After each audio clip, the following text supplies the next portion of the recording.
Hello everybody, my name is Shortline 614 and welcome back to, I think this is episode 5 of Shortline Space Program.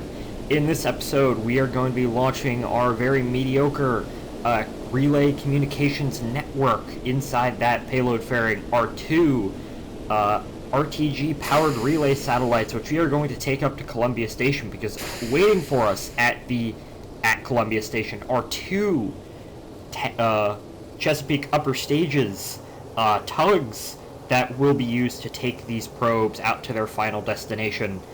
I did a live stream about a week ago at this point where I ended up refueling Columbia Station. We built and designed a tanker, and we sent it up to Columbia Station, and now that station's fully refueled, and we also brought up two tugs, upper stage tugs, whatever you want to call them. But those are the two satellites, relay satellites. One of those is going to be going into a 5.7 million kilometer orbit. The other is going to be going into a 23 million kilometer orbit.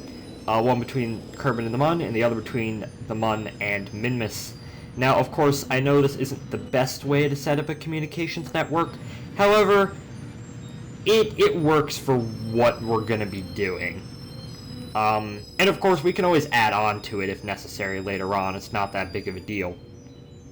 But, just do the standard stuff, get an encounter with Columbia Station. I had to go around a couple times. I think I had to orbit around like 8 times or something. Six or 8 times, I don't know. I had to orbit around a couple of times to actually get to the station itself. Which, you'll be, as I said, we sent up the tankers, and the tankers are actually still attached, because my eventual plan with those is I'm eventually going to send those out to Minmus to begin the station over there, but not yet. So just do the standard thing. I get in close, and then I start pointing towards Columbia Station. Once you do this a bunch of times, it becomes routine. Not that big of a deal. If you get a closer look at those satellites, as you can see, they have relay dishes, they have RCS, and they have docking ports, so I can actually put them on the tugs, and that becomes a bit of a problem later on. So my plan is I'm just going to park this just near Columbia Station. Not too close, but far enough away for it's going to be safe. And here is one of the tugs. Now, this has a mainsail on it. Partially because when I went to launch those tankers, they were 89 tons each, and I needed to put a mainsail to actually get enough thrust in order to actually, get this thing to space. So I went ahead and I reactivated my tug, and this thing starts floating over. But the keen-eyed of you will notice that this has a docking port senior, and well, the little relay satellites only have a normal docking port, and that might be cause for concern. But luckily, we have those adapters that we have lying around on our station that we can use. However, I got up here, I started doing the positioning, just to I undock my relay, and then I realized my mistake. And then I reload, and turns out, because of my habitual quick saving, I quick saved at a point where, I had already disconnected from the station. So we just fly back to Columbia Station. It's not a big deal. It's only a couple hundred meters away. Not like we're gonna lose it. And I go and I get the adapter. And here you can get a closer look at those tankers, which, as I said, once I get the nuclear fuel tug up and running, we're going to be sending those out to Minmus to begin the fuel station there. So, just standard docking. This docking didn't go as well as I had wanted it. As you can see, I kind of bounce off the docking port and let the SAS and do the work, or the magnets do the work. The docking system in Kerbal Space Program, while it works fine, it isn't ideal. So I start flying towards our other tug and the relay satellites. I point it in the proper direction. I take some nice screenshots of, all 3 craft flying in tandem. And then I go ahead and I try to dock this, and of course, I had to thrust limit the RCS so I could actually make this thing be somewhat maneuverable. But that's all fine and good. And I try and go in for the docking, which my first attempt at docking didn't go well, partially due to a matter of control. Partially due because I was docking in the night, because of course all dockings have to occur on the night side. They never occur on the day side where you want them to. And then, as you can see, I tried to set the SAS to point towards the towards my target, but turns out I had the controller in the wrong place, so I just skipped off the tug, and that was a bit of a problem, but no big deal. We get it back in. Stop like that, and then I think we get the two craft docked, and that is almost docked. I had to move over slightly. But this one is, after it's docked, it should be ready to go. But I was actually having a bit of trouble docking, mostly because the RCS on these relay satellites are actually kind of off balance. They're not directly on the center of mass, but we did manage to get it docked, which is pretty nice. And this is just gonna wait here, and I'm reactivating the tug, because whenever I dock tugs to the station, I always put them into hibernation, disable the RCS, the SAS, all that stuff. And well, I kind of made the same mistake last time, because as you can see, I go and undock this thing, and then I start flying over. Right, I start flying over to the other craft, without realizing that, hey, I need my adapter. So I reload, and then I reload to a point where I didn't activate the tug, so I have to go through the process of reactivating the tug, which, I mean, it doesn't take long. It takes like a minute at most, and it's not really that big of a deal. Not like we're on a time limit. This entire recording session probably took around, I don't know, maybe an hour and a half, 2 hours. It's about as long as I can play this game for, just kind of getting bored. Or, not really bored, just kind of worn out. But, now I actually have to go and get that adapter, and if you can see that adapter is kind of in a weird spot between the crew and docking module and the two, fuel tanks, the two refuelers. So, I go ahead and retract those solar panels so I don't have to hit them, but, I slowly start to maneuver it, and you can get a better look at those tankers that we sent up during the live stream. They kind of have, they added decals in the most recent update, so I kind of went crazy with them, and as you can see, there's a Soviet flag, and then there's some weird picture of engineer that I had in my flag folder for some reason. Now, of course, if this were real life, you probably wouldn't want to dock. If this were real life, you would probably have a robotic arm, kind of like the Canada arm, which would dock the tug to the station. And the station would probably be unmanned. It would just be a standalone fuel depot, and you'd probably have a shuttle take up those, a shuttle-style craft take up those relay satellites, and then once it's at the station, the arm transfers it to the tug, and then it goes on its way. But this is Kerbal Space Program, and we can get away with a lot of things that you probably wouldn't, that would probably not be so good in real life. Go ahead, take some few pictures, and then I go ahead and I undock the thing, and slowly starts to float away. And then I try and get the thing out of the way so I can go ahead and redeploy those solar panels. I go ahead and I rename this just Relay 1. The relay satellites are just going to be named Relay 1, Relay 2, Relay 3. So I start flying the second tug over, just standard stuff. We're starting to come into the daylight now, which means that docking should be a lot easier. And it was. So, getting close to that other tug in the relay satellite. And we're going to go ahead and eventually dock that tug with the station, because we don't really need it right now, but we might need it in the future. Now, you may be asking yourself, Shortline, why didn't you just, have two launches and, launching these directly to orbit? Well, or, just launching them all on one rocket. Well, as you can see, I had the fuel in the station so that those two tugs could be fully fueled and they could fully perform their mission.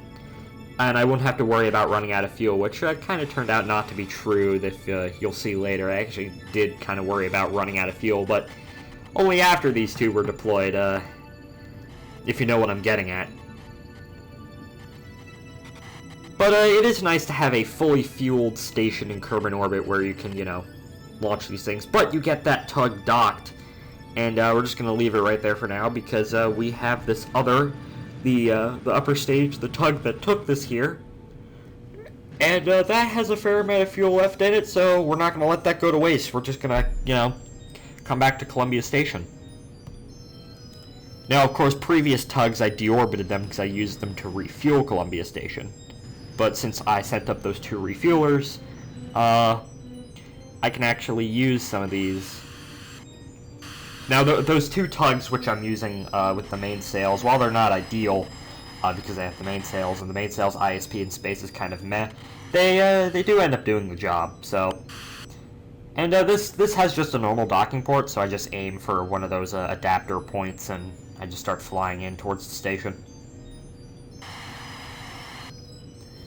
This is easily one of my favorite stations that I've ever built in this game. It's certainly one of the only that I've ever actually completed. Like, I've completed stations before, mostly replicas of Mir. I've built like 3 Mir replicas over the years. I do switch into orbital mode because docking in orbital mode is actually a fair amount easier than docking in free cam. I like free cam because I like to have the planet beneath me, so I'm like flying over the planet instead of kind of to the side of it. But for docking, orbital is better. And there we go, we get that docked. I go through the process of getting rid of the tug, or not getting rid of the tug, deactivating the tug. And that's just going to stay there until we need it. And there's a bit of fuel left over in the refuelers, which are all empty right now. But, just refuel that up, and then, I take some nice cinematics of Columbia Station and its evolution. And now it is time to send these on their mission. So, this is Relay 1. This is going to a 5.7 million kilometer orbit, and this is the first one to go out because I'm going to do these missions simultaneously. So I just paused there trying to find the altitude that I actually have to get it on, which is halfway between Kerbal and the Mun. And then I begin to burn. And then I fly past Columbia Station. Gets into render range for 2 seconds. That's another thing that you would not want to do in real life. Typically, if you were doing something like this, you would want your craft far gone. And then, and of course, these tugs are just going to be... I just want to get them into a rough orbit of where I want them to be. The actual, because the actual probes have, relays have RCS themselves, they're going to be doing the rough, the actual circularization burns. But here is the second relay satellite, and this is going to be going in a 23 million kilometer orbit between the Mun and Minmus. A lonely patch of space that no one really goes to unless you want to model Lagrange points or something. That's one of the things that I hope they're modeling in KSP2, Lagrange points. That would be really nice. We fly past Columbia Station again, the Kerbal's on board, waving. And these tugs are on their way. It's the first operational mission of this save. That's the first mission that doesn't have anything really to do with space station assembly. Because all of our missions previously were either assembling Columbia Station or refueling. This is the first mission that's doing something else, although it does heavily involve the station itself, because we're using that as it's not just a station, it's a spaceport. Craft come here, and then they get rearranged to other craft, and then they go on their destination. So yeah, this is going up to 23 million kilometers, and these are... I do some cinematic shots, of it flying away from Kerbal. These tugs are going farther than they've ever gone before, although they've only just ever gone to low Kerbal orbit before. And hopefully someday they will return to Columbia Station to hopefully be reused again, or maybe not, or I don't know. I don't know exactly what I'm going to be doing with these tugs afterwards. But we do manage to get up to our apoapsis, the first probe, the Relay 1, and we start to circularize our orbit. Now, of course, in real life, how relay satellites work, or communication satellites work, if you're going to a high orbit or geostationary orbit, you would send your rocket on a geostationary transfer orbit, which is basically just getting the apoapsis up to the altitude that you want, that is of the high orbit, the geostationary orbit, and then the satellite itself typically has engines that would circularize. But I don't feel like circularizing with just RCS. I also don't think I have enough fuel to circularize with just RCS, so these tugs are actually going to be doing most of the job. And that might prove to be a mistake later when these tugs try and come back, if you know what I'm getting at. But it's time for these two craft to finally part ways.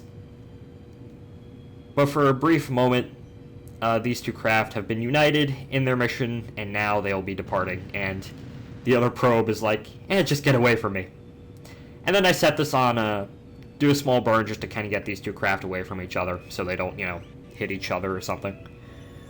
But, Relay 2, it's going in a much higher orbit, 23 million kilometers, and as you can see, it's kind of flying by the Mun. It doesn't enter the Mun's SOI, but it still flies fairly close.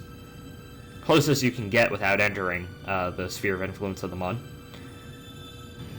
But we get to our apoapsis, we actually fly past it ever so slightly, and then I thrust limit that mainsail so I can do more fine tuning. And then we just the periapsis continues to lift. I paused the game for some reason. I probably should have cut this out, but I didn't because I am dumb. Then I paused the game again, and pause the game again because I'm stupid and forgot to cut this out in editing. It doesn't matter at this point. I recorded this on a Saturday evening, and I was rather tired while doing it, but I still wanted to play KSP. So we get this into an orbit, into a nice, not the final orbit though, just the a preliminary orbit. Of course, that tug with the relay with the RCS is actually going to be doing all the fine maneuvering, but these two craft part ways. I renamed the craft just to Relay 2, because that's what it is. And this is just going to be its mission is, of course, not over yet. The main action is not over yet for that tug and for that relay satellite. But I switch back to the other tug, and these two tugs are going to be coming home to Columbia Station, hopefully. Will they come? Will they not? So I had, like, one eye on the fuel gauge at all times, because I was afraid that they wouldn't have enough fuel to actually come back. And spoiler alert, they don't. I did consider aero braking, but I didn't want to risk. I passed it up because I didn't want to risk it, because I wanted to, prove that these things could come back. Without the risk of, blowing it up upon re-entry. So, I set the periapsis of each of these to 100 kilometers. And of course, this relay satellite is, this tug. That relay satellite's going to be left alone forever until, it has a docking port, so if anyone wants to come up and visit it, they can. But it's just going to be sitting there doing its job. So I actually miss my periapsis, so I actually warp around another time. Paying close attention to all the other tug that I'm also managing. There's a bit of debris from an earlier mission that we just so happened to get kind of close to. And I start to get worried because I'm like, am I going to have enough fuel? Am I going to have enough fuel? And no, I run out of fuel right there. And then I'm like, that really does suck. But I did consider, using RCS to get back to Columbia Station, but then I realized I really don't want to do that. So this is just going to be waiting for another tug to come and, fetch it. I could have deorbited it right now, but I want to use these again, hopefully, for some other mission sometime. And they have those adapters, which I'm not throwing those adapters away. I want them back. If it didn't have those adapters, I probably would have deorbited these, but as I said, that's for another time. That's for the next episode, where we go and we fetch these tugs back using another tug. As you can see, this one coming from a higher orbit, obviously, you know, it also didn't have enough Delta V to actually get back to Columbia Station. But, so these are just gonna sit here for now, awaiting rescue. And, you know, I check on the other one. Everything's fine. And then I switch back to the other probes, because these probes, their mission is not done until their orbit is circularized, and that's why we have those RCS. You know, for on-orbit maneuvering. Oh, excuse me. So yeah, this is kind of a, you know, this was a bit tedious trying to get it to the right way, and I had to thrust limit the RCS down a lot, you know, just to get the fine-tuned orbit that I wanted. But now that's in the proper orbit. Its mission is the eventful part of the mission is mostly over, and that's just going to continue to operate, and same with the other one.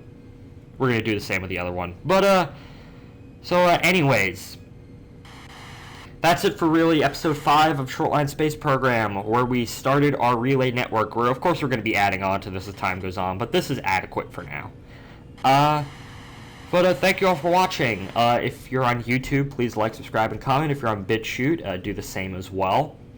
I do streams on YouTube and Twitch fairly often, so go check those out. And also join the Discord server if you want to talk to me or complain about how my videos suck. But anyways, thank you all for watching, and I will see you in the next one as the last relay circularizes its orbit. I'll leave you on a cinematic. Goodbye.